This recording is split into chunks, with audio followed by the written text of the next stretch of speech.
बोधकवचम्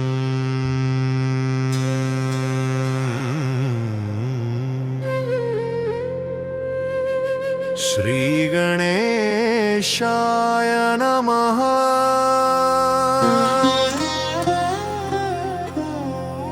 अस्य श्रीबुधकवच स्तोत्रमन्त्रस्य कश्यप ऋषिः अनुष्टुप् छन्दः बुधो देवता बुधप्रीत्यर्थं जपे विनियोगः।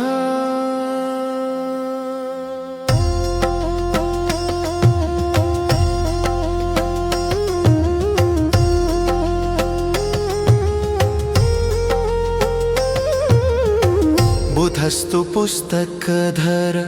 कुङ्कुमस्य समद्युति पीताम्बरधर पातु पीतमाल्यानुलेपन कटिं च पातु मे सौम्य शिरोदेशं बुधस्तथा नेत्रे ज्ञानमय पातु श्रोत्रे पातु निशाप्रियः घ्राणं गन्धप्रियः पातु जिह्वां विद्याप्रदो मम कण्ठं पातु विधो पुत्रो भुजौ पुस्तकभूषण वक्षः पातु वराङ्गश्च हृदयं रोहिणी सुतः नाभिं पातु सुराराध्यो मध्यं पातु खगेश्वरः जानुनी रोहिणेयश्च पातु जङ्घेऽखिलप्रदः पादौ मे बोधनः पातु पातु सौम्योऽखिलं वपुः। एतद्धि कवचं दिव्यं सर्वपापप्रणाशनं सर्वरोगप्रशमनं सर्वदुःखनिवारणम् आयुरारोग्यशुभदं पुत्रपौत्रप्रवर्धनं यः पठेत् शृणुयाद्वापि सर्वत्र विजयी भवेत्।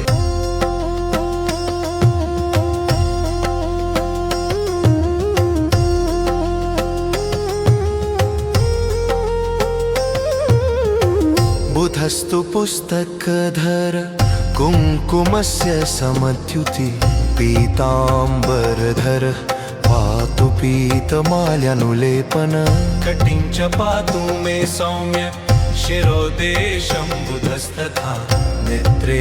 ज्ञानमय पातु श्रोत्रे पातु निशाप्रियः घ्राणं गन्धप्रियः पातु जिह्वां विद्याप्रदो मम कण्ठं पातु विधो पुत्रो भुजौ पुस्तकभूषण वक्षः पातु वराङ्गश्च हृदयं रोहिणी सुतः नाभिं पातु सुराराध्यो मध्यं पातु खगेश्वरः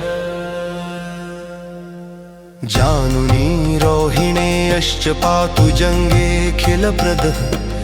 पादौ मे बोधनः पातु पातु सौम्योऽखिलं वपुः। एतद्धि कवचं दिव्यं सर्वपापप्रणाशनं सर्वरोगप्रशमनं सर्वदुःखनिवारणम् आयुरारोग्यशुभदं पुत्रपौत्रप्रवर्धनं यः पठेत् शृणुयाद्वापि सर्वत्र विजयी भवेत्।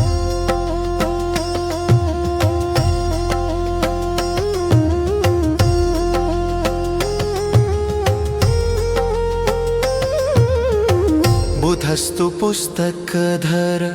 कुङ्कुमस्य समद्युति पीताम्बरधर पातु पीतमाल्यानुलेपन कटिं च पातु मे सौम्य शिरोदेशं बुधस्तथा नेत्रे ज्ञानमय पातु श्रोत्रे पातु निशाप्रियः घ्राणं गन्धप्रियः पातु जिह्वां विद्याप्रदो मम कण्ठं पातु विधो पुत्रो भुजौ पुस्तकभूषण वक्षः पातु वराङ्गश्च हृदयं रोहिणी सुतः नाभिं पातु सुराराध्यो मध्यं पातु खगेश्वरः जानुनी रोहिणेयश्च पातु जङ्घेऽखिलप्रदः पादौ मे बोधनः पातु पातु सौम्योऽखिलं वपुः एतद्धि कवचं दिव्यं सर्वपापप्रणाशनं सर्वरोगप्रशमनं सर्वदुःखनिवारणम् आयुरारोग्यशुभदं पुत्रपौत्रप्रवर्धनम् यः पठेत् शृणुयाद्वापि सर्वत्र विजयी भवेत्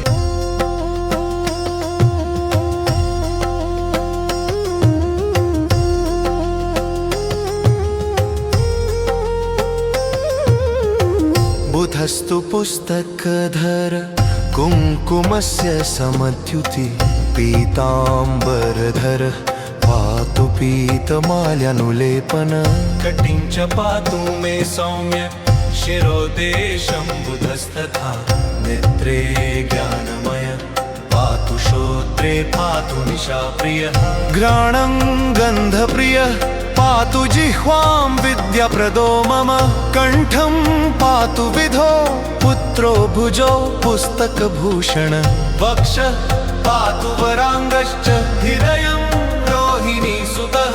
नाभिं पातु सुराराध्यो मध्यं पातु खगेश्वरः जानुनी रोहिणेयश्च पातु जङ्गेऽखिलप्रदः पादौ मे बोधनः पातु पातु सौम्योऽखिलं वपुः एतद्धि कवचं दिव्यं सर्वपापप्रणाशनं सर्वरोगप्रशमनं सर्वदुःखनिवारणम् आयुरारोग्यशुभदं पुत्रपौत्रप्रवर्धनम् यः पठेत् शृणुयाद्वापि सर्वत्र विजयी भवेत्